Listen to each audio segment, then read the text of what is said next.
Selamat pagi Bapak Ibu Saudara, Shalom. Apa kabar sepanjang minggu berjalan ini? Saya percaya kalau kita boleh ada sampai hari ini semuanya karena kemurahan Tuhan. Amin. Hari ini hari yang sangat bersukacita bagi kita. Mari saya mengajak Bapak Ibu untuk kita memuliakan nama Tuhan, mengagungkan nama Tuhan pada pagi hari yang indah ini. Saya mengajak kita semua untuk bangkit berdiri. Mari kita satukan hati, kita berdoa kepada Tuhan, menyerahkan ibadah kita pada pagi hari ini ke dalam tangan Tuhan.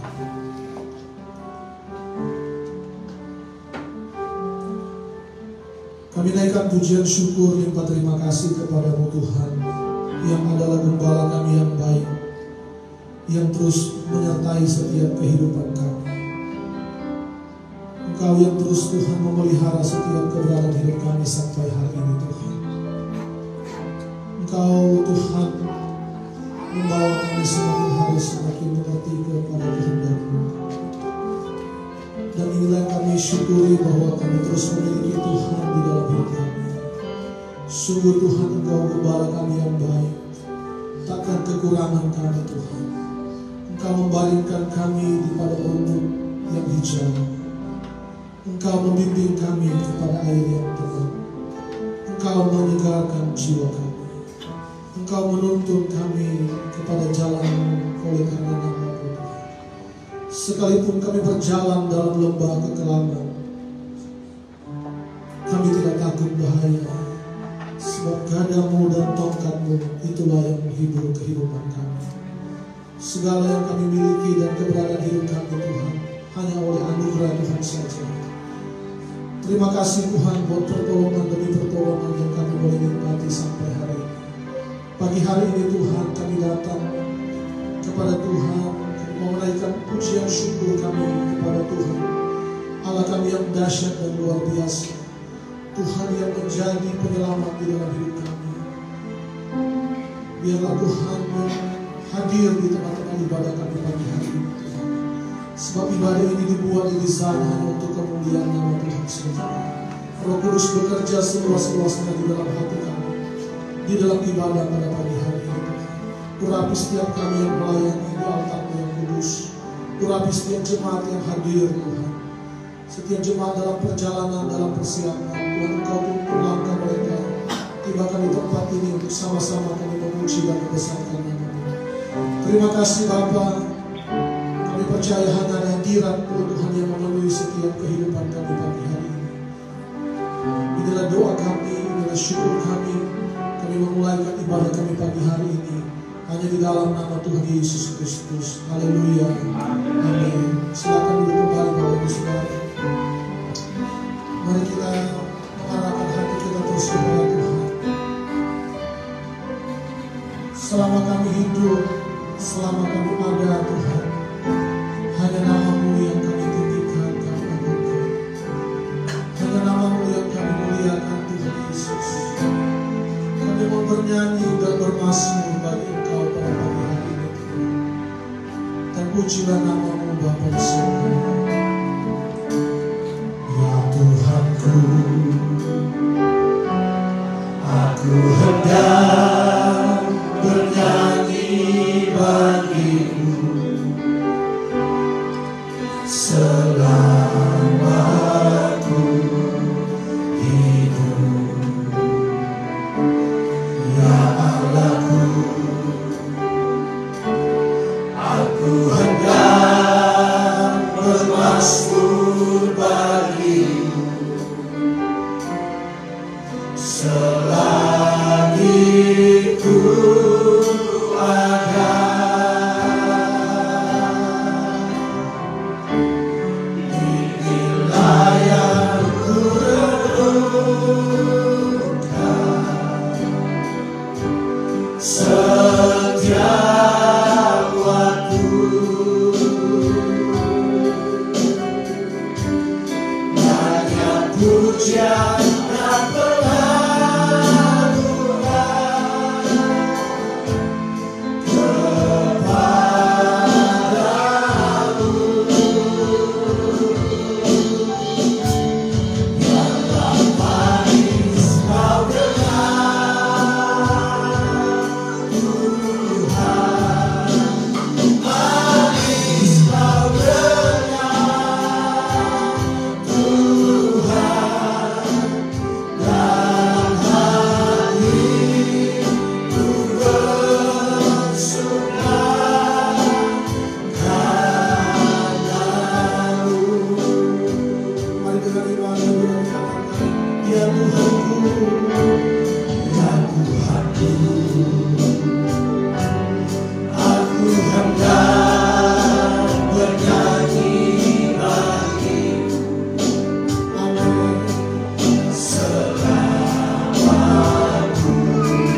dulu sekarang sampai selama-lamanya.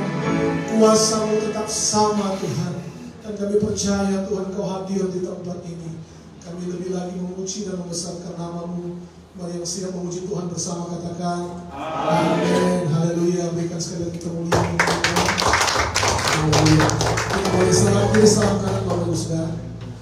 Kita mau masuk gerbangnya dengan hati bersyukur kepada Tuhan. Haleluya.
Pujilah nama-Mu kekal selama-lamanya Tuhan. Kami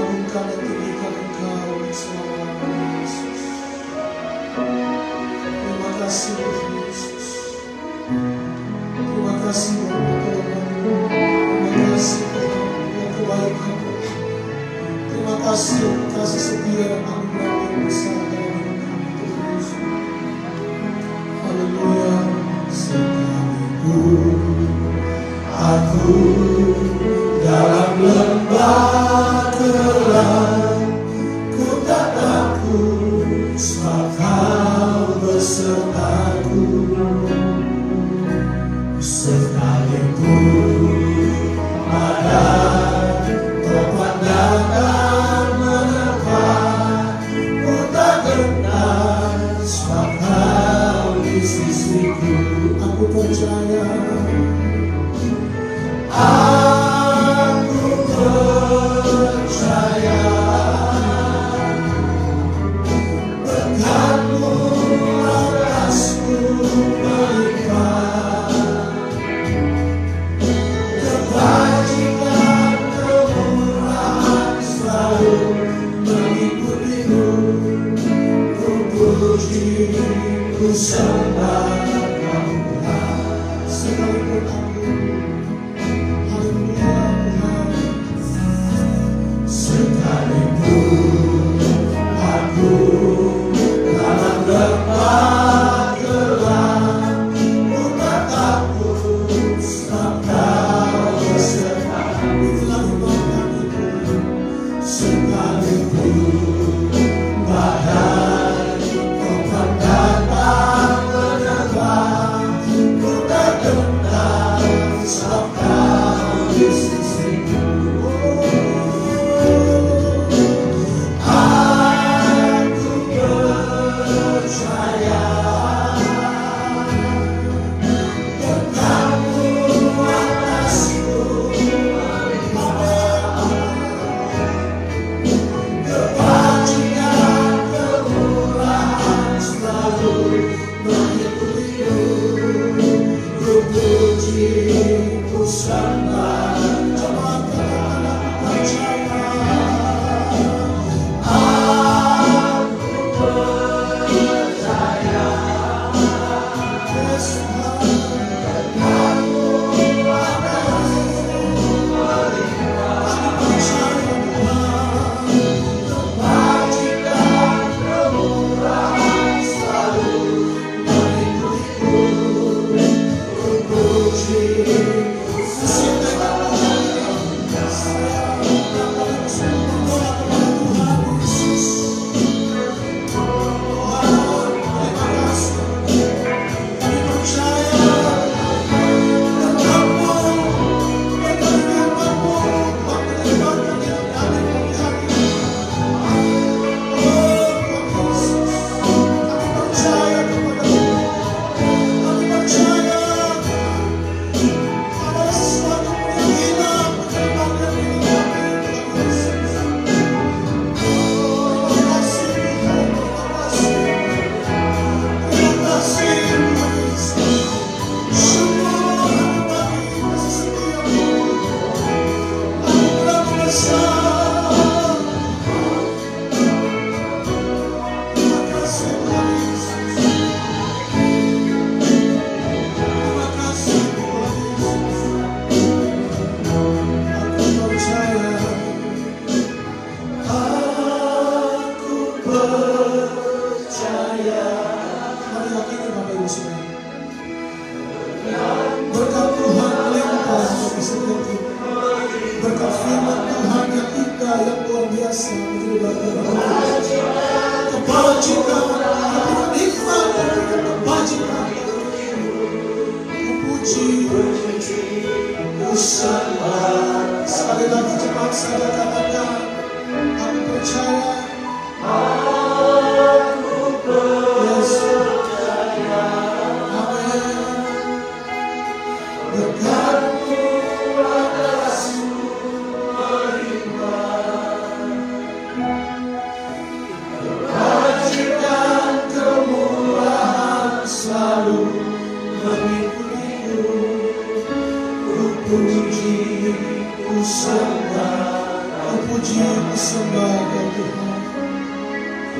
Ku puji, ku sembah Kau Tuhan.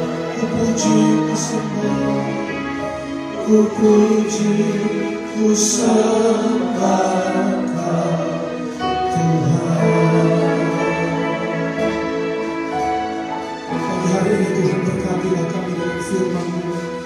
kami rindu, kami haus dan lapar akan firman-Mu. Berbicara Engkau Tuhan di dalam setiap hati dan hidup kami. Biar kami menjadi seorang murid yang mendengarkan firman Tuhan dan boleh kami lakukan di dalam setiap hidup kami Tuhan. Urapi hamba-Mu, hikmat dan penguayaan Tuhan menjadi bagian hidupnya ya Tuhan.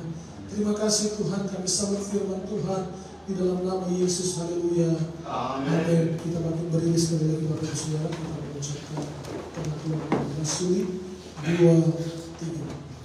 Aku percaya pada Allah, Bapa yang Maha Kuasa, Hari langit dan bumi, dan kepada Yesus Kristus anaknya Tunggal Tuhan kita, yang dikandung daripada Roh Kudus, lahir dari anak darah Maria, yang menderita di bawah pemerintahan Pontius Pilatus, disalibkan, mati dan kubur di neraka, turun ke dalam kerajaan maut, pada hari yang ketiga, bangkit pula dari antara orang mati, naik ke surga, duduk di sebelah kanan Allah, Bapa yang Maha Kuasa, yang akan datang ke sana untuk menghakimi orang yang hidup dan yang mati. Aku percaya kepada Roh Kudus, gereja yang kudus dan damai, persekutuan Roh Kudus, pengampunan dosa, kebangkitan daging, dan hidup yang kekal. Amin. Silakan duduk.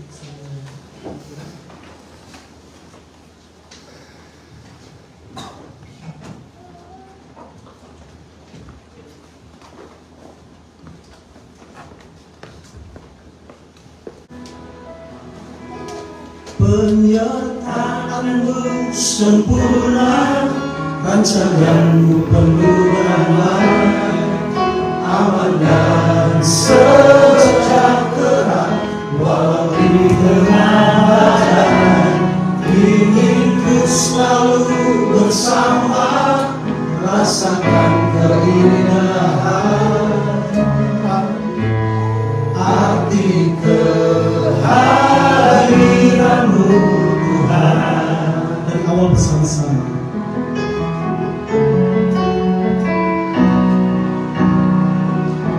Jangan murka terselangi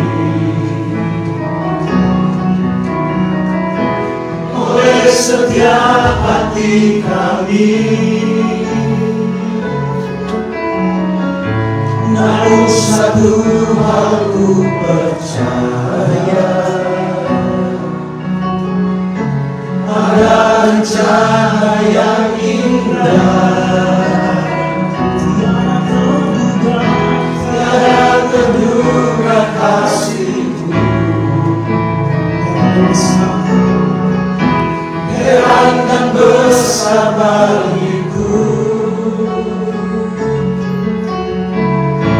Hati kehadiran-Mu selalu nyata di dalam hidupku. Penyertaan-Mu sempurna, rancangan-Mu penuh rahmat, aman dan sejahtera, walau di tengah badai. Inginku selalu bersama, rasakan keindahan arti kehadiran-Mu. Sama-sama penyertaan-Mu sempurna, rancangan-Mu penuh rahmat, aman dan sejahtera, walau di tengah badai. Inginku selalu bersama, rasakan keindahan arti kehadiran-Mu Tuhan. Mana yang percaya bahwa kita ada hari ini karena penyertaan-Mu? Boleh. Kita bertemu dalam ibadah minggu ini juga karena penyertaan Tuhan dalam setiap kehidupan kita. Kita ada di penghujung daripada bulan ini, di minggu terakhir pada bulan ini, sebagai bukti bahwa Tuhan berjalan bersama kita. Amin. Nama saya Juanda Manulang.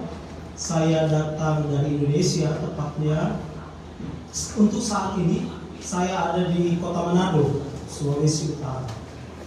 Saya mengajar sebagai dosen PNS di Institut Agama Kristen Negeri Manado. Kenapa saya bisa sampai di Korea? Itu karena saya mendapat beasiswa dari Kementerian Agama tempat di mana saya bekerja untuk melanjutkan studi di program PhD, tepatnya di Koso University. Tapi dari nama saya kelihatan saya bukan orang Minahasa, walaupun memang ditempatkan di sana. Saya dari Tanah Batak, orang Batak. Ayah dan ibu pure murni Batak. Tapi memang karena rencana Tuhan saya ada di kota Manado. Saya belum menikah. Kenapa belum menikah? Hanya Tuhan dan saya yang tahu. Semoga tepat pada waktunya Tuhan menunjukkan yang terbaik. Haleluya. Semangat banget Pak. Sepakat Pak ya. Karena kita mencatat di mana 2-3 orang sepakat, maka Tuhan akan menjawab. Yang sepakat katakan amin. Mari kita buka Alkitab kita bersama.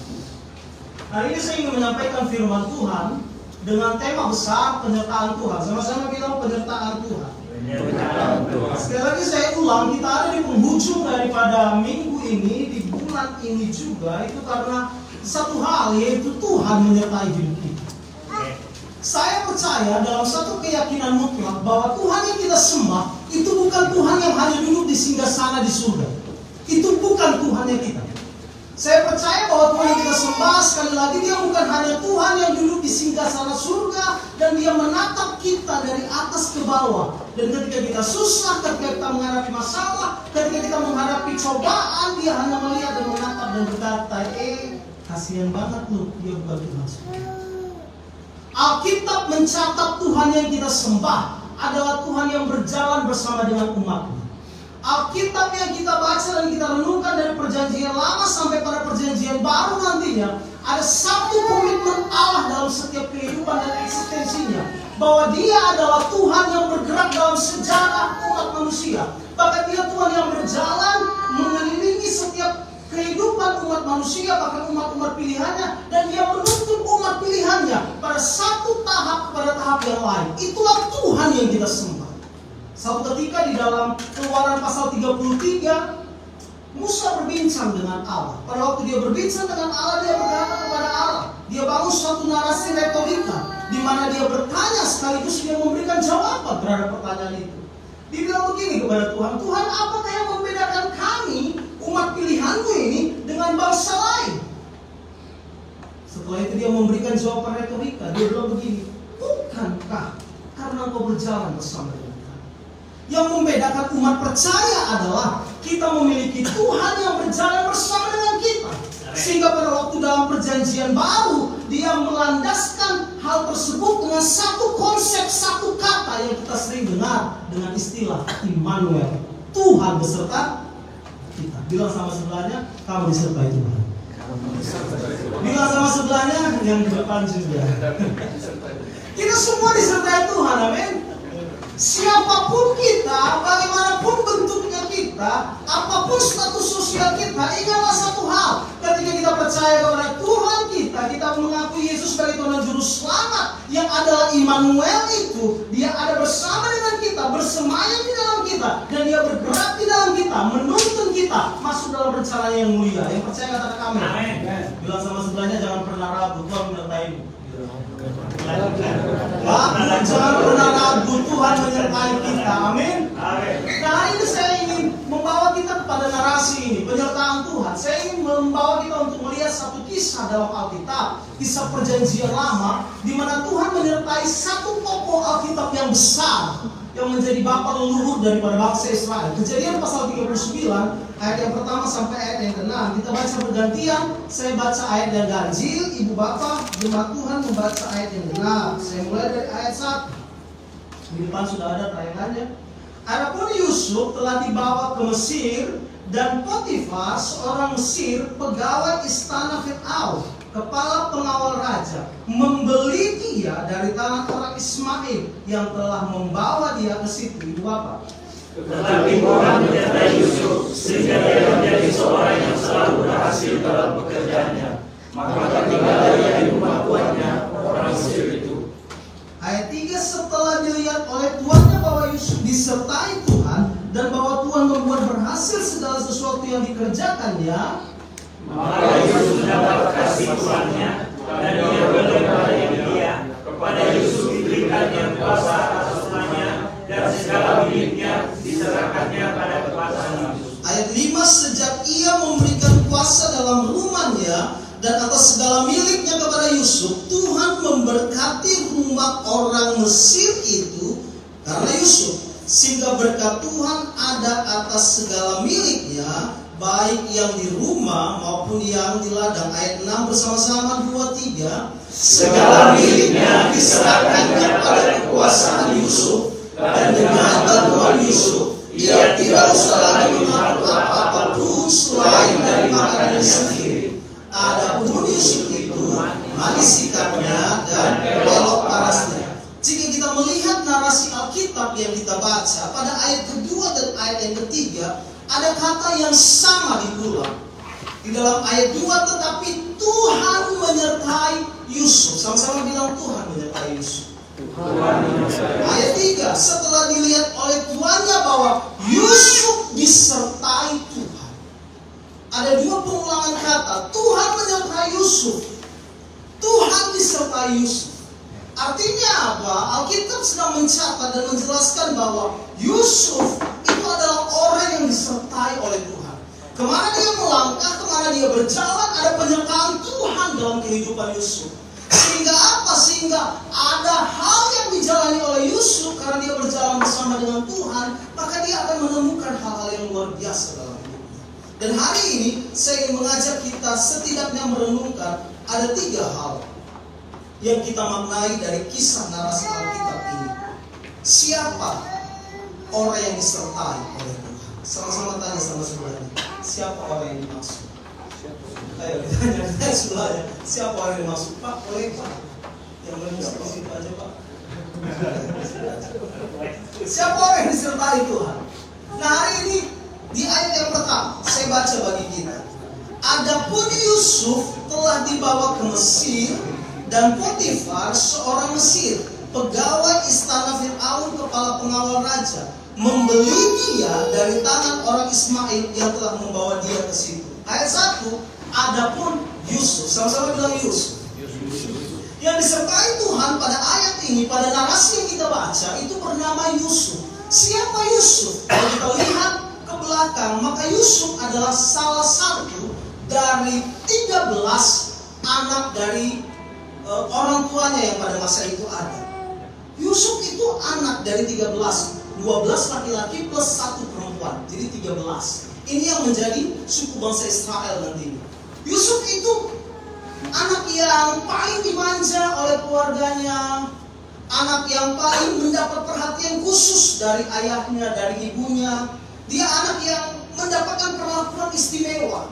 Setidaknya perlakuan istimewa itu yang sering sekali mengakibatkan Yusuf itu menjadi orang yang dibenci oleh kakak-kakaknya. Betul ya? Ini kan bukan kisah asing. Sejak kita tamat kanak-kanak kita dengar kisah ini. Dia menjadi orang yang sangat tidak disukai oleh kakak-kakaknya, mendapat perlakuan istimewa. Bahkan banyak penafsir yang sependapat bahwa karena perlakuan istimewa tersebut, karena perlakuan yang dimanja tersebut, Yusuf itu bukan pribadi yang terampil dalam banyak hal. Ya sama halnya dengan zaman sekarang. Perhatikan aja kalau anak manja. Terampilnya apa anak manja? Ayo. Cuci piring gak bisa, nyapu rumah gak bisa, ngepel gak bisa. Karena apa? Anak dimanja. Tidak terampil dalam banyak hal, tidak terlatih dalam banyak hal, karena anak dimanja.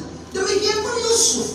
Dia tidak terampil seperti kakak-kakaknya, dia tidak terlatih seperti kakak-kakaknya, dia tidak cakap dalam banyak hal seperti kakak-kakaknya. Walaupun saya percaya Yusuf punya potensi besar dalam dirinya, tapi dia tidak terampil. Dia belum mengeluarkan semua potensi hebat yang ada dalam dirinya dan sudah Tuhan taruh dalam hidupnya. Karena dia belum terampil. Tapi ayat Alkitab menjelaskan Tuhan menyertai Yusuf. Pak, pribadi yang tidak terampil itu, pribadi yang tidak terlatih itu, pribadi yang tidak mendapatkan suatu kompetensi yang hebat yang digali dalam kehidupannya, Alkitab mencatat Tuhan menyertai.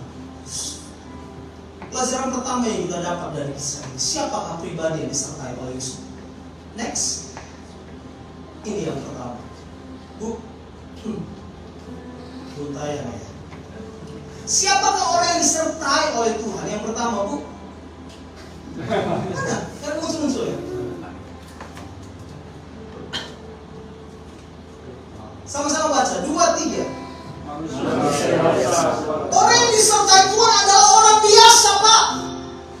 Orang yang disertai Tuhan adalah orang biasa, Bu. Bukan orang yang luar biasa. Jangan menganggap diri hebat daripada yang lain. Jangan menganggap diri lebih terampil daripada yang lain. Jangan menganggap diri lebih daripada orang lain yang ada sekeliling kita. Ingatlah bahwa Tuhan menyertai orang-orang biasa. Tapi tidak sampai di situ. Orang biasa itu disertai oleh Tuhan, maka dia akan mengalami hal yang luar biasa. Ingatkah kita Sadrak, Mesak, dan Abednego? Mereka orang-orang biasa sama seperti kita. Artinya mereka punya kekurangan, mereka punya kelemahan, mereka punya keterbatasan. Tapi di tengah-tengah kelemahan itu, keterbatasan itu, kekurangan itu, mereka berjalan bersama dengan Allah yang luar biasa. Maka mereka mengalami hal yang luar biasa. Ingatkah kita Daniel? Dia juga anak muda yang sama seperti kita, punya kelemahan, punya kekurangan, punya keterbatasan. Dia bukan manusia setengah dewa. Dia punya kelemahan. Tapi orang yang punya kelemahan itu, manusia biasa itu, berjalan bersama dengan Allah yang luar biasa, dia mengalami hal yang luar biasa. Sehingga pada waktu Daniel dimasukkan ke gua singa, singa tidak mau makan Daniel. Bukan karena Daniel tumbuh-tumbuhan, tetap dia sama seperti kita. Bukan karena Sadrak, Mesak terbuat dari air, sehingga api tidak dapat menghanguskan dia. Dia tetap seperti kita.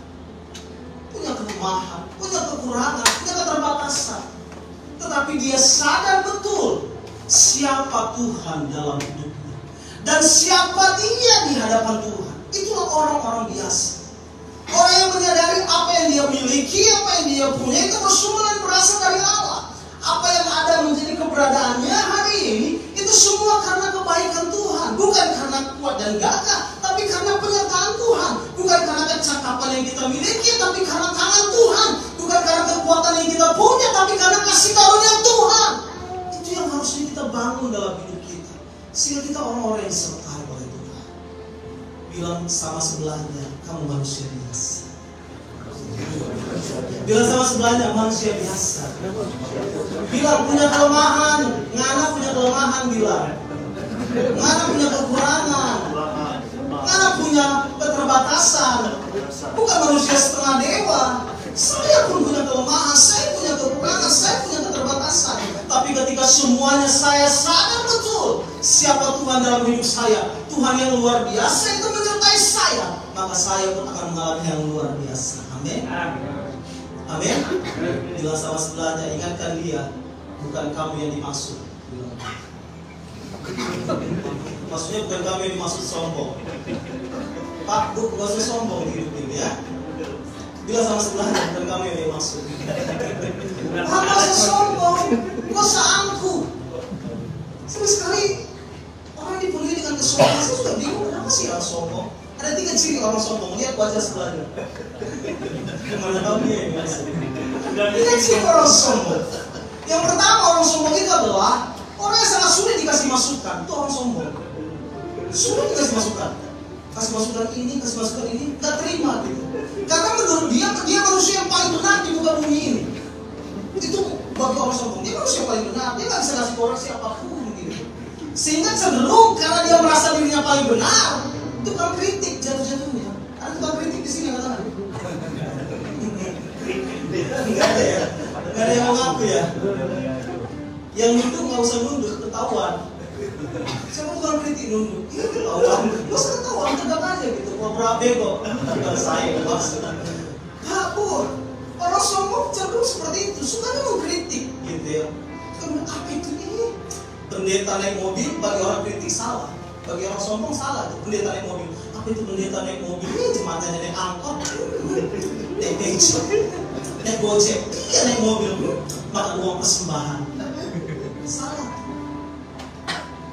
Pendeta naik angkot lebih salah di mata dia. Apa itu pendeta? Ya ampun, naik becak, naik angkot, naik gojek, oh Tuhan. Pendeta kurang doa. tidak diberkati Tuhan, kurang puasa. Salah. Pendeta perutnya maju ke depan, salah. Tapi itu pendeta, ya Tuhan, badannya besarnya diminta ampun, oh Tuhan, makan uang persembahan, jarang puasa. Salah.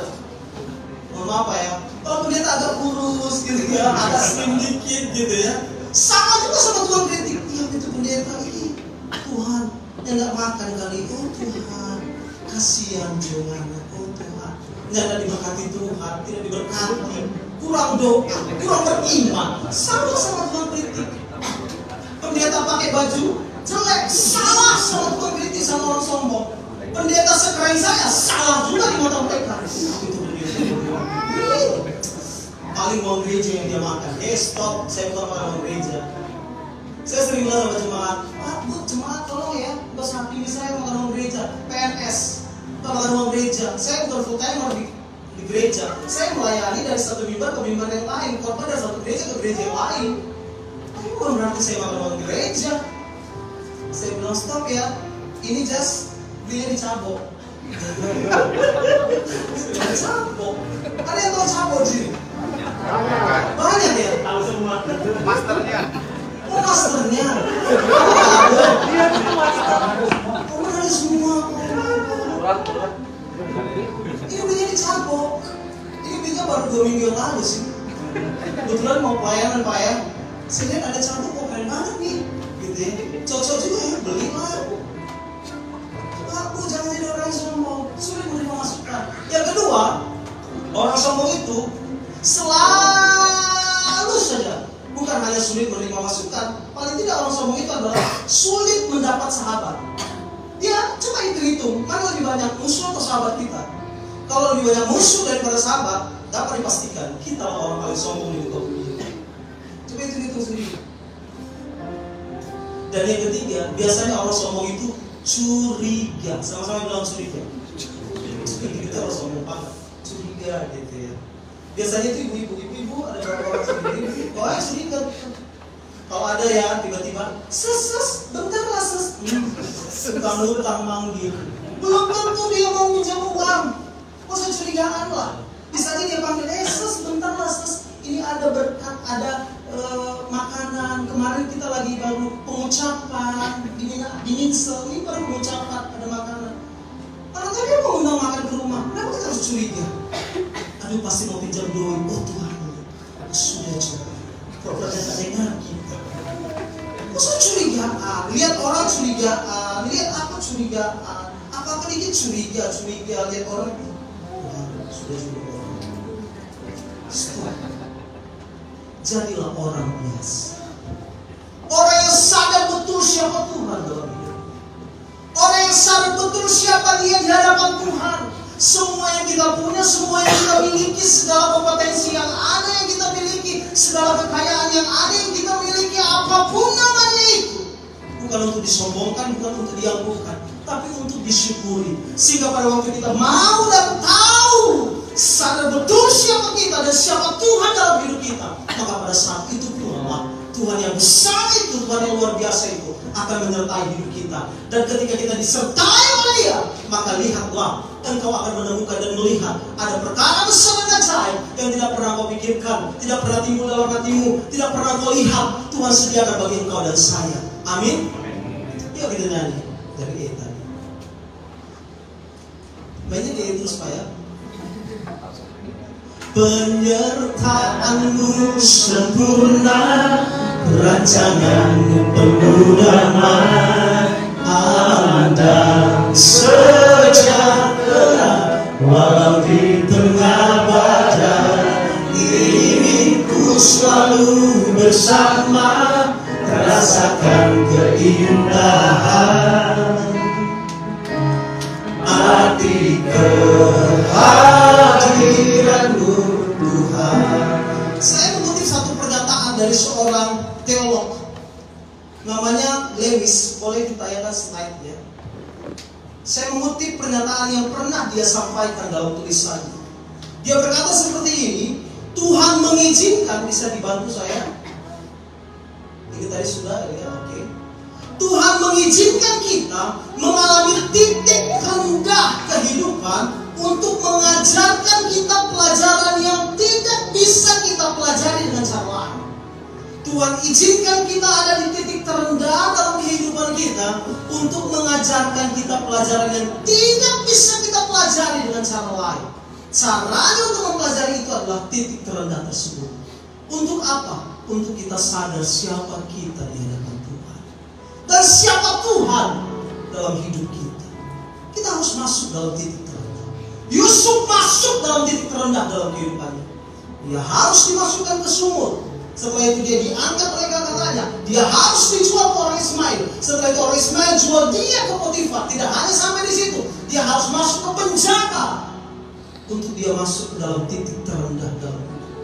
Sehingga pada waktu dia ada di titik terendah itu, dia mendapat pelajaran yang luar biasa. Pelajaran yang tidak dapat diajarkan dalam buku-buku yang ada. Pelajaran yang tidak dapat diajarkan hanya dengan teori. Tapi pelajaran yang dapat dia pelajari pada waktu dia ada di titik terendah. Pelajaran apa? Pelajaran bahwa kita manusia biasa. Dan kita bilang, Tuhan, Engkau besar. Tuhan, Engkau segalanya dalam hidup. Aku ada karena kemurahan. Amin.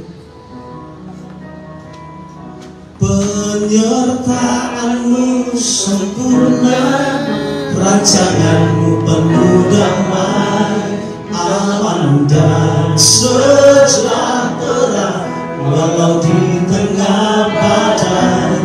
Ingin ku selalu bersama, rasakan keindahan, arti kehadiran-Mu Tuhan. Yang kedua, pelajaran apa yang bisa kita maknai dari kisah dan narasi ini? Saya membacanya pada ayat yang ketiga. Setelah dilihat oleh tuannya bahwa Yusuf disertai Tuhan dan bahwa Tuhan membuat berhasil segala sesuatu yang dikerjakannya. Ayat 2. Tetapi Tuhan menyertai Yusuf sehingga ia menjadi seorang yang selalu berhasil. Yang kedua, siapa orang yang disertai oleh Tuhan dan apa dampak penyertaan Tuhan dalam hidup kita? Yang kedua, pahamilah bahwa orang yang disertai oleh Tuhan adalah orang yang akan selalu berhasil dalam hidupnya. Tolong jangan dimengerti kalimat ini. Tolong jangan dimengerti, jangan salah mengerti kalimat ini. Selalu berhasil. Ayat Alkitab yang kita baca yang menjelaskan. Tuhan menyertai Yusuf sehingga Tuhan membuat selalu berhasil. Yusuf disertai Tuhan sehingga Yusuf selalu berhasil. Jadi orang yang disertai Tuhan itu, Pak, orang yang disertai Tuhan itu, Bu, dia akan selalu berhasil dalam hidupnya. Sekali lagi jangan disalah mengerti ayat ini.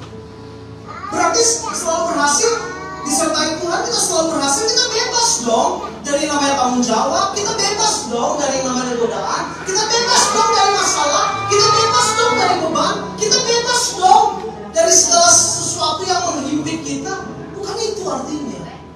Bukan itu. Disertai Tuhan bukan berarti kita seperti jalan di jalan tol. Disertai Tuhan bukan berarti kita seperti jalan di suatu tempat, di lokasi, di suatu keadaan yang tidak menghadapi yang namanya orang tuli, bebatuan. Bukan itu maknanya selalu berhasil. Tapi selalu berhasil dimaknai dengan implikasi bahwa segala sesuatu yang kita kerjakan akan mengalami pertolongan Tuhan. Kita berhasil artinya ada progres, ada kemajuan, ada peningkatan dalam hidup kita. Itu yang dimaknai selalu berhasil. Pak, Bu, tahukah kita bahwa apa yang dihadapi Yusuf pada masa itu adalah suatu kondisi, suatu keadaan yang begitu pelik? Di dalam Yohanes pasal 8 ayat 33 kita akan mengerti apa yang dihadapi oleh Yusuf itu bukan masalah biasa. Yohanes 8 ayat 33 tidak ada di slide saya baru ingat aja. Yohanes 8 ayat 33, salah seorang bisa membacanya dengan suara yang keras.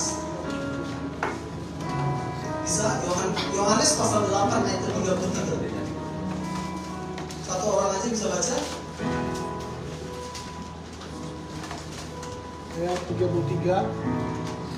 Jawab mereka, kami adalah keturunan Abraham dan tidak pernah menjadi hamba siapapun.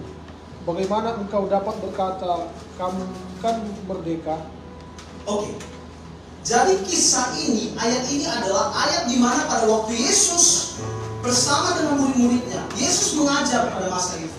Waktu Yesus mengajar, ada satu perihal pengajaran Yesus kepada orang-orang Yahudi pada masa itu, orang-orang Israel, orang-orang yang ada pada masanya. Dia bilang begini, kamu harus merdeka. Yesus bilang, mereka menangkap kemerdekaan dengan versi yang berbeda. Tapi bukan itu yang mau saya tarik. Mereka jawaban mereka bilang begini, hah? Kamu bilang kami harus merdeka? Hei, kami ini keturunan Abraham. Kami ini bangsa pilihannya Tuhan. Kami tidak pernah dijajah oleh bangsa manapun. Kami tidak pernah ditekan oleh siapapun. Bagaimana mungkin kamu bilang kami harus merdeka? Emang kami ada dalam penjajahan?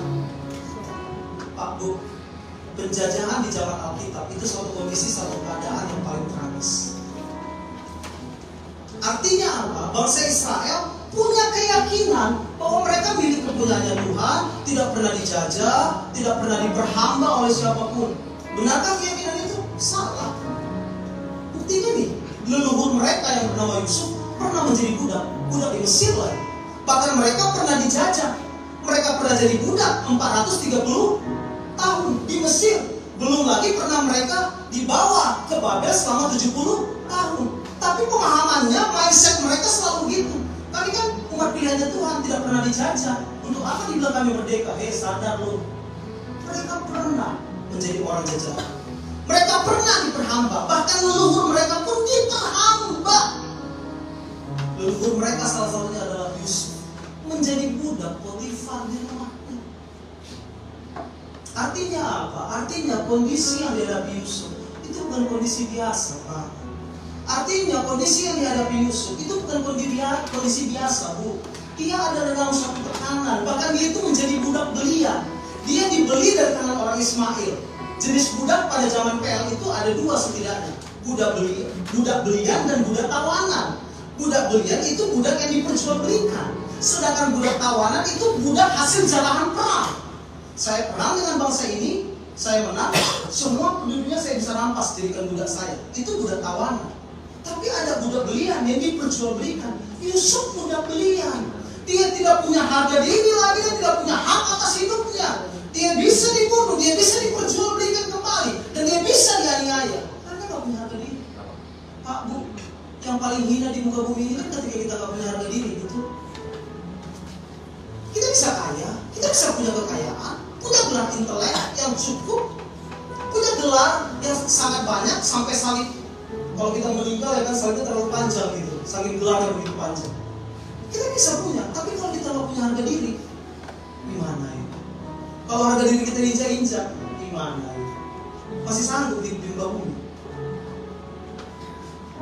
Kadang-kadang ada orang karena harga dirinya diinjak-injak nggak sanggup, dia memberontak, dia melakukan kejahatan. Bahkan sebaliknya, ada juga yang tidak melakukan kejahatan, tapi malah mengakhiri hidupnya karena menganggap dirinya sudah tidak lagi berharga. Artinya Yusuf ada dalam kondisi yang tidak begitu baik. Yusuf ada dalam kondisi tertekan. Yusuf ada dalam kondisi yang tidak begitu menyenangkan. Tapi herannya kita mencatat selalu berhasil. Karena apa? Karena hal itu yang harus dibangun dalam diri kita. Yusuf disertai oleh Tuhan. Tuhan menyertai Yusuf sehingga dia selalu berhasil. Berhasil dalam bahasa aslinya. Next ke slide berikutnya. Berhasil jika kita telisik dari bahasa aslinya itu diartikan adalah menjadi lebih baik, dengan implikasi mendorong seseorang masuk dalam kondisi kemajuan dalam hidup. Itu yang dimaksud selalu berhasil.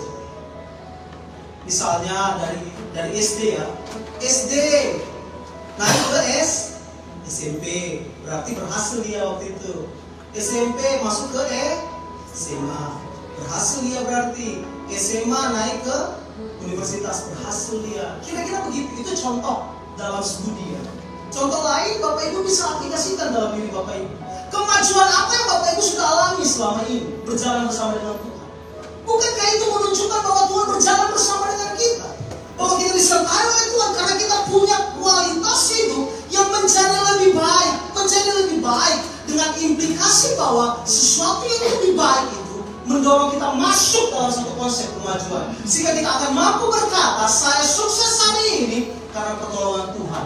Saya berhasil hari ini karena kesuksesan yang saya miliki adalah suatu proses, bukan instan, tapi proses dari satu tahap kepada tahap yang baru, sehingga saya mengalami kemajuan. Dan sukses yang dimaksud karena saya mengalami pengetahuan dan kebijaksanaan yang bersumber dan berasal dari Allah.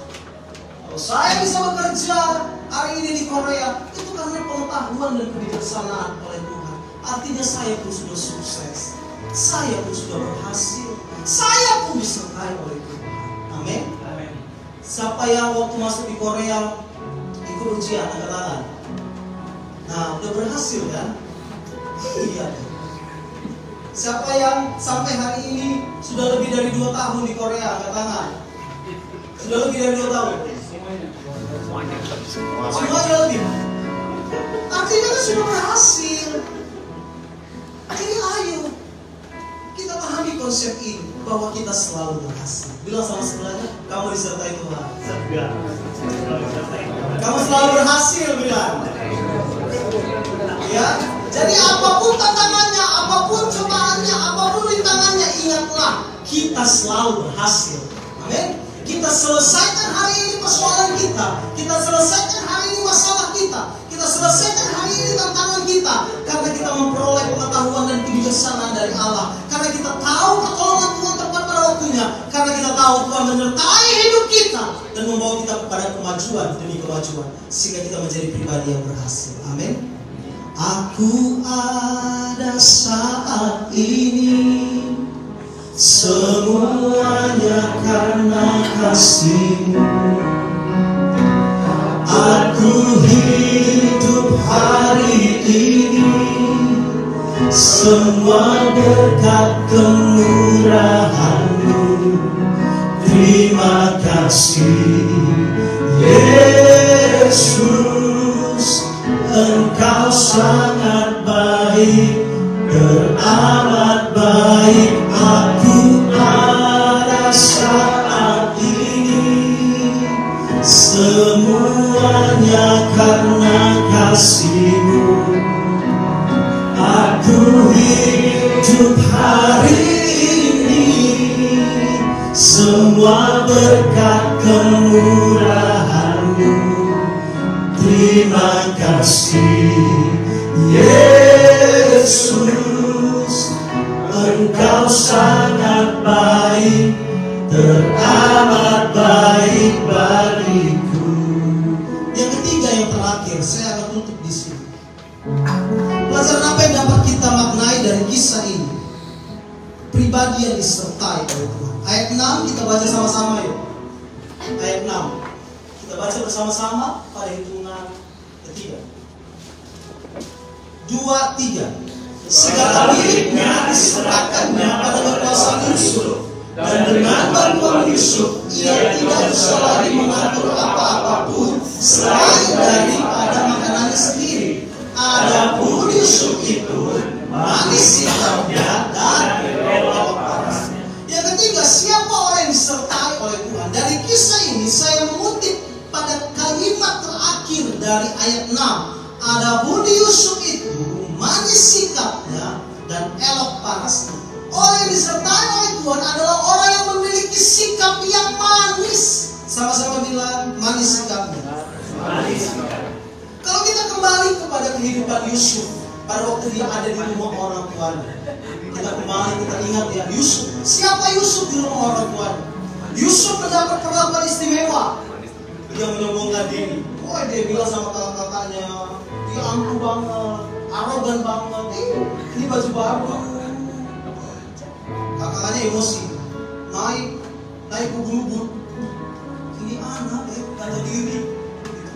Dia diperlakukan istimewa oleh orang tuanya, beritahu kemana-mana. Bahkan dia mendapat mimpi dari Tuhan, umbar kemana-mana. Sampai kakaknya bilang gini, ini anak ya. Jadi maksudmu, kami mau sujud semua nyembah ke kau? Oh Tuhan ya. Tidak tahu diri ini anak.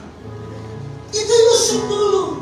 Tidak terlatih, mendapat perlakuan dimanja, tidak bertanggung jawab. Itu Yusuf dulu.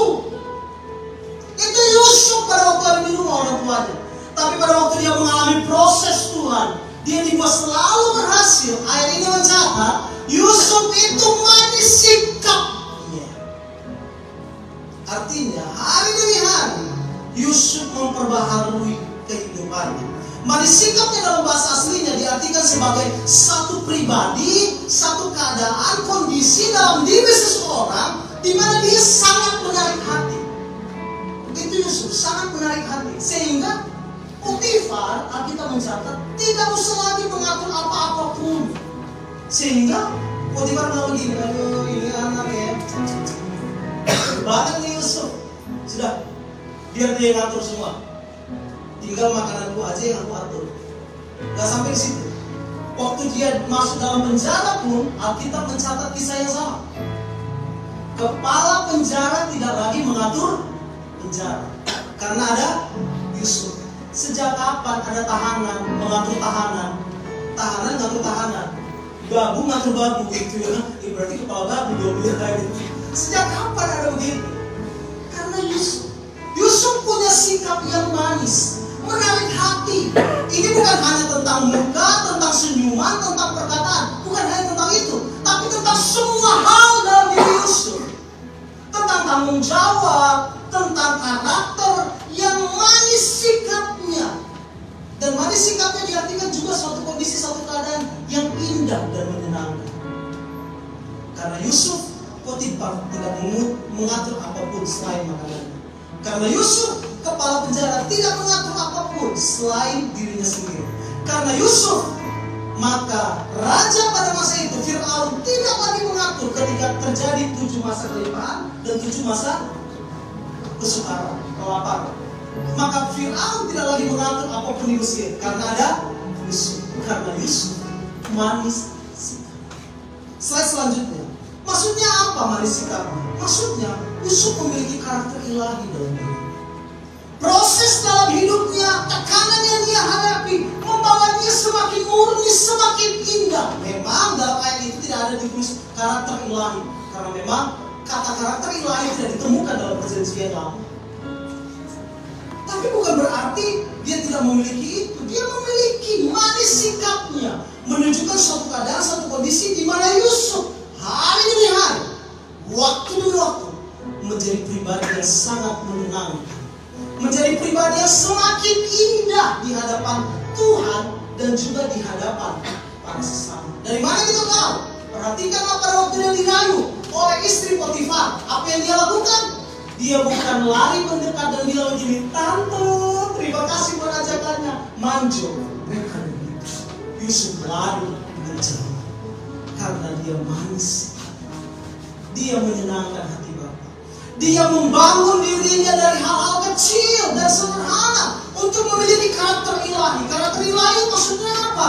Karakter di mana kita melakukan kehendak Allah dan di mana kita menjauhi larangan Tuhan. Itu yang dilakukan oleh Yusuf dalam hidupnya. Sehingga pada waktu dia sadar betul akan hal itu, maka dia menjadi orang yang berhasil dalam hidupnya. Saya mengutip satu pernyataan dan saya tutup di sini. Slide selanjutnya. Saya mengutip satu pernyataan dari seorang hamba Tuhan yang sangat terkenal hari ini. Dia berpendapat seperti ini. Iman tidak selalu berarti bahwa Tuhan mengubah situasimu. Bahkan terkadang itu berarti dia mengubah.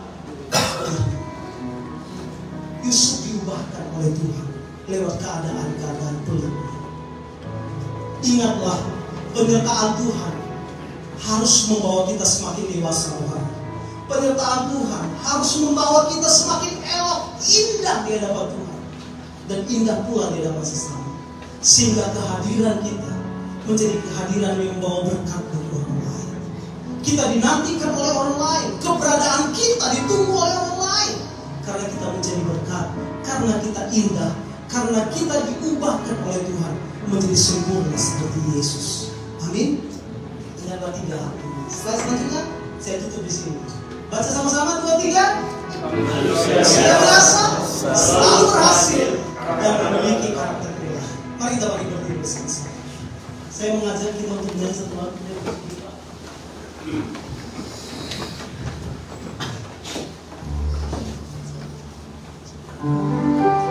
kuasa-Mu terlebih besar. Tuhanku terlebih besar, tak pernah terlambat janji-Mu ya Tuhan, menolong hidupku.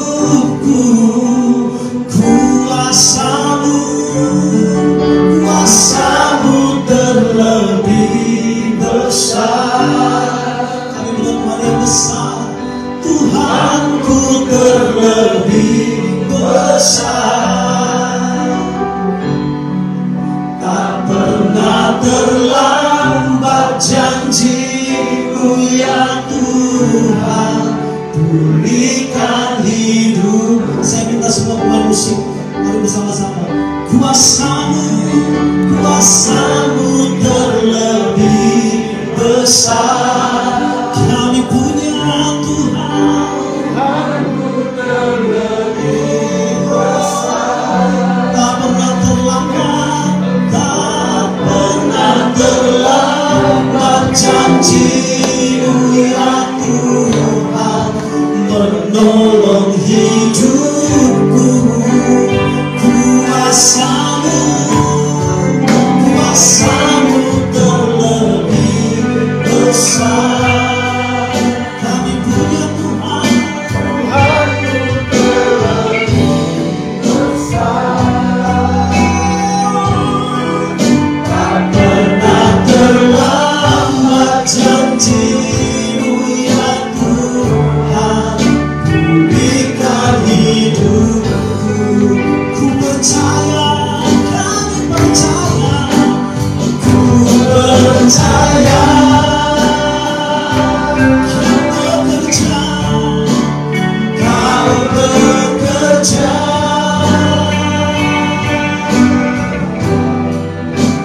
mendatangkan kebaikan di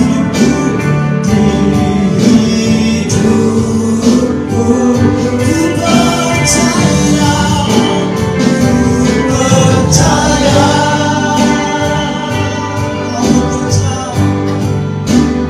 Kau bekerja,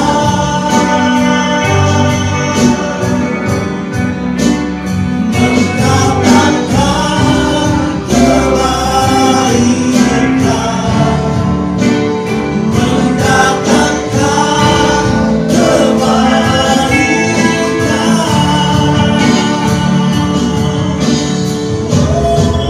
Kuasa-Mu terlebih besar.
Pulihkan hidupku.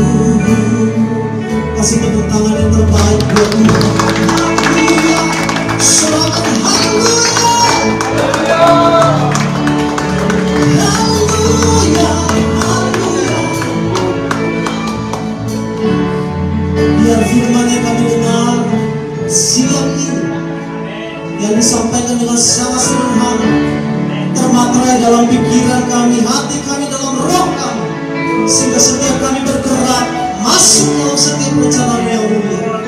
Yang lemah dikuatkan dalam nama Yesus, yang beban berat diberikan kelegaan dalam nama Yesus, yang mengalami jalan buntu diberikan jalan keluar dalam nama Yesus. Dan setiap kami jemaat Tuhan yang ada dan mendengar firman ini, semuanya kami dibangkitkan di dalam nama Yesus, dan demi nama Yesus kami berdoa. Yang telah diberkati oleh firman Tuhan bersama dengan saya katakan amin. Tuhan memberkati. Selanjutnya saya serahkan kepada Bos.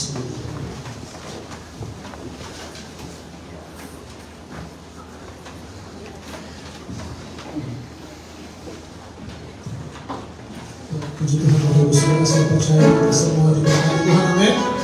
Bagaimana katakan saudara yang diberkati Tuhan? Puji Tuhan, Tuhan memberkati kita juga kita. Kayaknya bukan lompat, kalau enggak. Ya, sekali lagi Tuhan memberkati pelayanan serta keluarga. Saat ini kita akan memberikan persembahan Bapak Ibu Saudara dengan sukacita. Kita akan maju di samping kiri dan kanan dan kembali menuju jalan tengah. Kita memberikan sukacita besarkan nama Tuhan pujian.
Setiap kami diberkati ya Tuhan, dan kami boleh lakukan setiap kehendak Tuhan di dalam setiap kehidupan kami. Kembalikan rahmat baru bagi hamba-Mu. Berkatilah setiap studi, keluarga, bahkan pelayanannya di Korea ini Tuhan. Kami sedang jemaat-Mu telah memberikan korban persembahan tanda ibadah kami, biar semuanya dipergunakan untuk kemuliaan Tuhan. Terima kasih Bapa, letakkan persembahan ini dalam nama Yesus. Haleluya. Amin.